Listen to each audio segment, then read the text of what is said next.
You who are bent and bold and blind, with a heavy heart and a wandering mind, have known 3 centuries poets sing of dalliance with a demon thing. Sad to remember, sick with years, the swift innumerable spears, the horsemen with their floating hair, and bowls of barley, honey and wine, those merry couples dancing in tune, and the white body that lay by mine. But the tale, though words be lighter than air, must live to be old like the wandering moon. Quilter and Conan and Finn were there when we followed a deer with our baying hounds, with Bran, Skeolan and Lemaire, and passing the fir-bolgs' burial mounds, came to the cairn-heaped grassy hill, where passionate Maeve is stony still, and found on the dove-grey edge of the sea a pearl-pale high-born lady who rode on a horse with bridle of Findrinny, and like a sunset were her lips, a stormy sunset on doomed ships. A citron colour gloomed in her hair, but down to her feet white vesture flowed, and with the glimmering crimson glowed of many a figured embroidery, and it was bound with a pearl-pale shell that wavered like the summer streams, as her soft bosom rose and fell. You are still wrecked among heathen dreams. Why do you wind no horn, she said, and every hero droop his head. The hornless deer is not more sad, that many a peaceful moment had, more sleek than any granary mouse, in his own leafy forest house. Among the waving fields of fern, the hunting of heroes should be glad. O pleasant woman, answered Finn, we think on Oscar's pencilled urn, and on the heroes lying slain, on Gabra's raven-covered plain. But where are your noble kith and kin, and from what country do you ride? My father and my mother are Engis and Edine, my own name Niamh, and my country far beyond the tumbling of this tide. What dream came with you that you came through bitter tide on foam-wet feet? Did your companion wander away from where the birds of Engis wing? Thereon did she look haughty and sweet? I have not yet, war-weary king, been spoken of with any man, yet now I choose, for these 4 feet ran through the foam and ran to this, that I might have your son to kiss. Were there no better than my son, that you through all that foam should run? I loved no man, though kings besought, until the Danann poets brought rhyme that rhymed upon Oisin's name, and now I am dizzy with the thought of all that wisdom and the fame, of battles broken by his hands, of stories builded by his words, that are like coloured Asian birds at evening in their rainless lands. O Patrick, by your brazen bell, there was no limb of mine but fell into a desperate gulf of love. You only will I wed, I cried, and I will make 1,000 songs, and set your name all names above, and captives bound with leathern thongs shall kneel and praise you one by one at evening in my western dun. O Oisin, mount by me and ride to shores by the wash of the tremulous tide, where men have heaped no burial mounds, and the days pass by like a wayward tune, where broken faith has never been known, and the blushes of first love never have flown.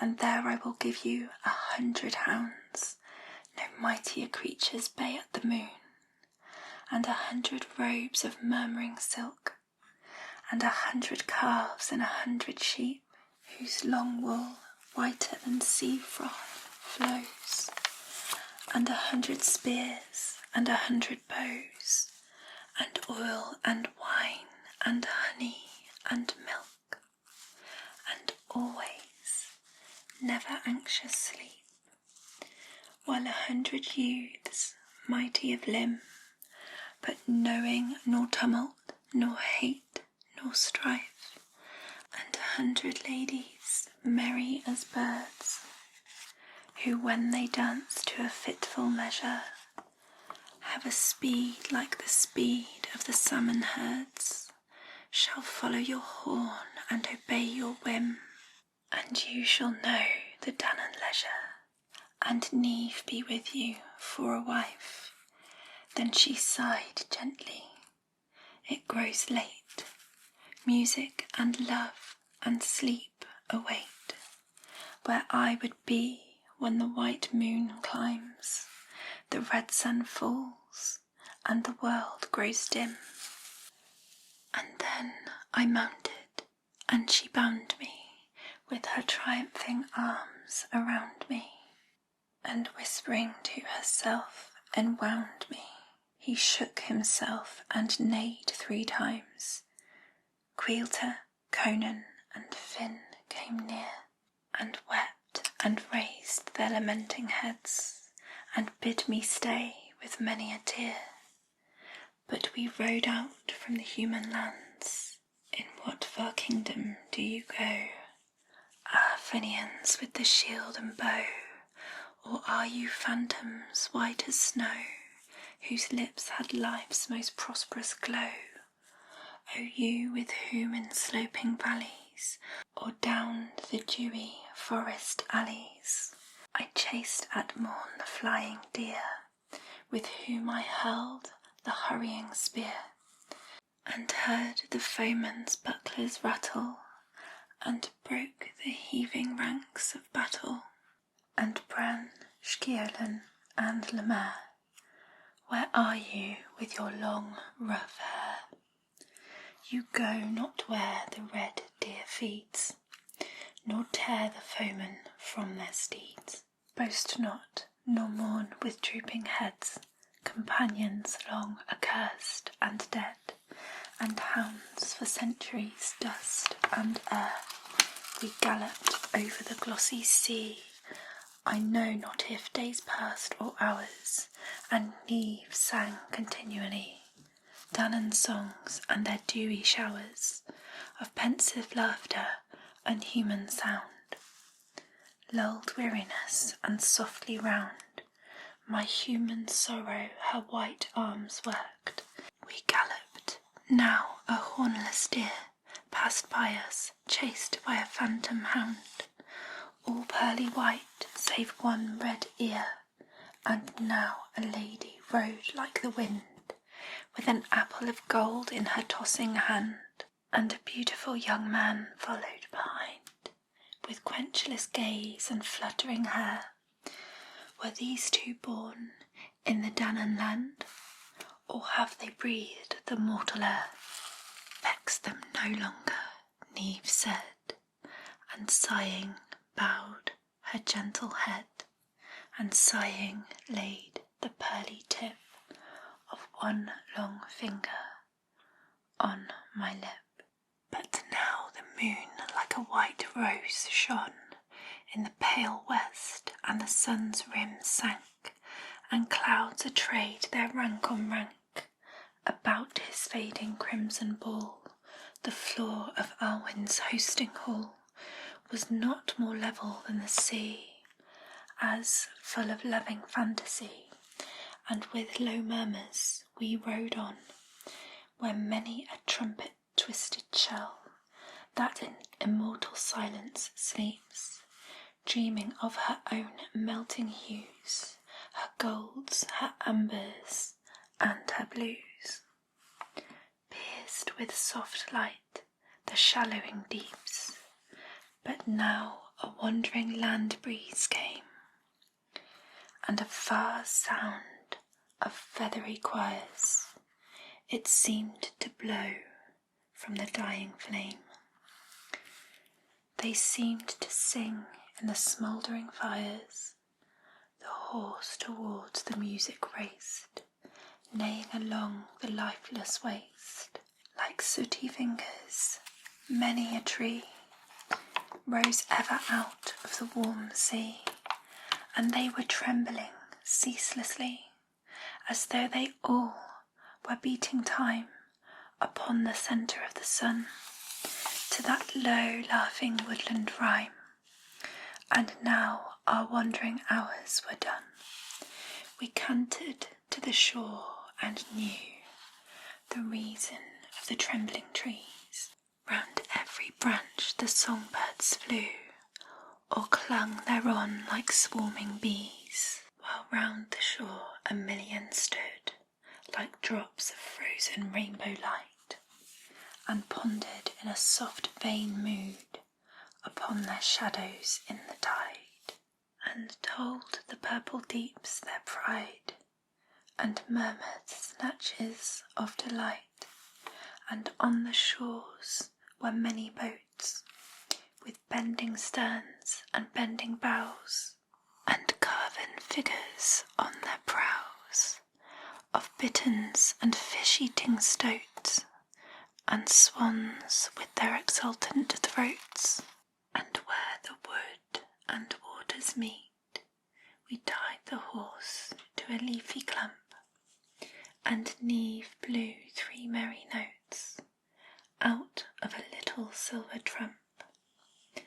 And then an answering whisper flew over the bare and woody land, a whisper of impetuous feet, and ever nearer, nearer grew. And from the woods rushed out a band of men and ladies, hand in hand, and singing, singing all together. Their brows were white as fragrant milk, their cloaks made out of yellow silk, and trimmed with many a crimson feather. And when they saw the cloak I wore was dim with mire of a mortal shore, they fingered it and gazed on me, and laughed like murmurs of the sea. But Neve, with a swift distress, bid them away and hold their peace. And when they heard her voice they ran, and knelt there every girl and man, and kissed as they would never cease her pearl-pale hand and the hem of her dress. She bade them bring us to the hall, where Aengus streams from sun to sun, a druid dream of the end of days, when the stars are to wane and the world be done. They led us by long unshadowy ways, where drops of dew in myriads fall, and tangled creepers every hour blossom in some new crimson flower. And once a sudden laughter sprang from all their lips, and once they sang together while the dark woods rang, and made in all their distant parts, with boom of bees in honey marts, a rumour of delighted hearts. And once a lady by my side gave me a harp, and bid me sing, and touch the laughing silver string. But when I sang of human joy, a sorrow wrapped each merry face, and Patrick, by your beard they wept, until one came, a tearful boy. A sadder creature never slept than this strange human bard, he cried.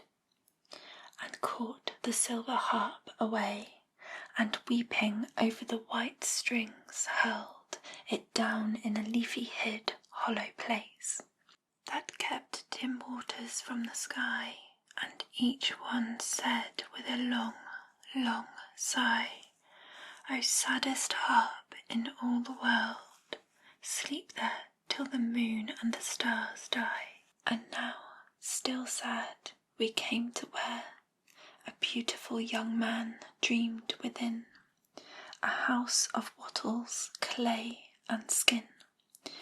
One hand upheld his beardless chin, and one a sceptre flashing out, wild flames of red and gold and blue, like to a merry wandering rout of dancers leaping in the air, and men and ladies knelt them there, and showed their eyes with teardrops dim, and with low murmurs prayed to him, and kissed the sceptre with red lips, and touched it with their fingertips. He held that flashing sceptre up, joy drowns the twilight in the dew, and fills with stars night's purple cup, and wakes the sluggard seeds of corn, and stirs the young kid's budding horn, and makes the infant ferns unwrap, and for the peewit paints his cap, and rolls along the unwieldy sun, and makes the little planets run. And if joy were not on the earth, there were an end of change and birth, and earth and heaven and hell would die, and in the same gloomy barrow lie, folded like a frozen fly, then mock at death and time with glances, and wavering arms and wandering dances. Men's hearts of old were drops of flame that from the saffron morning came, or drops of silver joy that fell out of the moon's pale twisted shell. But now hearts cry that hearts are slaves, and toss and turn in narrow caves. But here there is nor law nor rule, nor have hands held a weary tool, and here there is nor change nor death, but only kind and merry breath.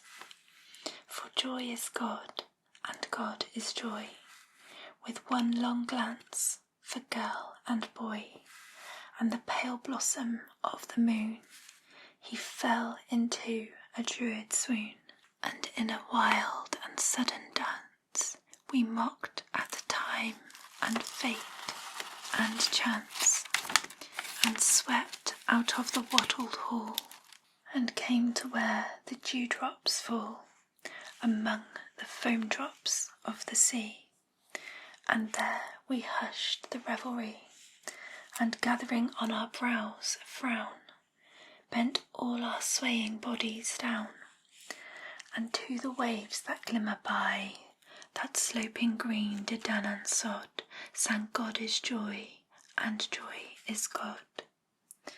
And things that have grown sad are wicked, and things that fear the dawn of the morrow, or the grey wandering osprey sorrow.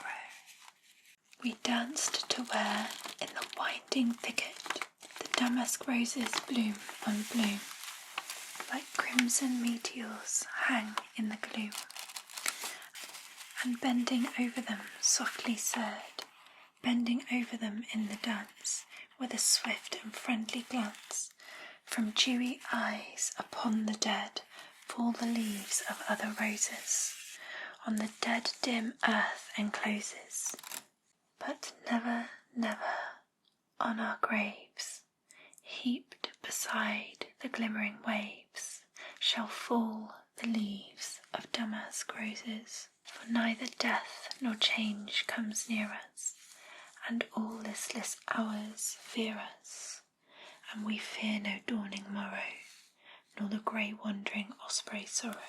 The dance wound through the windless woods, the ever-summered solitudes, until the tossing arms grew still upon the woody central hill. And gathered in a panting band, we flung on high each waving hand, and sang unto the starry broods. In our raised eyes there flashed a glow of milky brightness to and fro. As thus our song arose, you stars, across your wandering ruby cars, shake the loose reins, you slaves of God.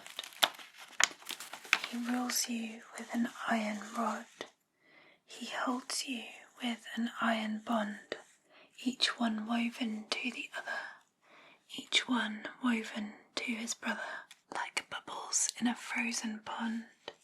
But we in a lonely land abide, unchainable as the dim tide, with hearts that know nor law nor rule, and hands that hold no wearisome tool, folded in love that fears no morrow, nor the grey, wandering osprey sorrow. O Patrick, for 100 years I chased upon that woody shore the deer, the badger, and the boar. O Patrick, for 100 years, at evening on the glimmering sands, beside the piled-up hunting spears, these now outworn and withered hands wrestled among the island bands. O Patrick, for 100 years we went a-fishing in longboats, with bending sterns and bending bows, and carven figures on their prows of bitterns and fish-eating stoats. O Patrick, for 100 years the gentle Neve was my wife, but now 2 things devour my life, the things that most of all I hate: fasting and prayers. Tell on. Yes. For these were ancient Oisin's fate, loosed long ago from heaven's gate, for his last days to lie in wait. When one day by the tide I stood, I found in that forgetfulness of dreamy foam a staff of wood from some dead warrior's broken lance. I turned it in my hands, the stains of war were on it, and I wept, remembering how the Fenians slept along the blood-bedabbled plains, equal to good or grievous chance. Thereon young Neve softly came, and caught my hands, but spoke no word, save only many times my name, in murmurs like a frighted bird. We passed by woods and lawns of clover, and found the horse and bridled him, for we knew well the old was over. I heard one say, his eyes grow dim with all the ancient sorrow of men, and wrapped in dreams rode out again, with hoofs of the pale Findrini, over the glimmering purple sea. Under the golden evening light the immortals moved among the fountains, by rivers and the woods old night. Some danced like shadows on the mountains, some wandered ever hand in hand, or sat in dreams on the pale strand, each forehead like an obscure star, bent down above each hooked knee, and sang, and with a dreamy gaze watched where the sun in a saffron blaze was slumbering half in the sea ways. And as they sang, the painted birds kept time with their bright wings and feet. Like drops of honey came the words, but fainter than a young lamb's bleat. An old man stirs the fire to a blaze in the house of a child, of a friend, of a brother. He has over-lingered his welcome. The days, grown desolate, whisper and sigh to each other. He hears the storm in the chimney above, and bends to the fire and shakes with the cold, while his heart still dreams of battle and love, and the cry of the hounds on the hills of old. But we are apart in the grassy places, where care cannot trouble the least of our days, or the softness of youth be gone from our faces, or love's first tenderness die in our gaze. The hair grows old as she plays in the sun, and gazes around her with eyes of brightness, before the swift things that she dreamed of were done. She limps along to an aged whiteness. A storm of birds in the Asian trees, like tulips in the air, are winging, and the gentle waves of the summer seas that raise their heads and wander, singing, must murmur at last, unjust, unjust, and my speed is a weariness, falters the mouse, and the kingfisher turns to a ball of dust, and the roof falls in of his tunnelled house. But the love dew dims our eyes till the day when God shall come from the sea with a sigh, and bid the stars drop down from the sky, and the moon, like a pale rose, withers away.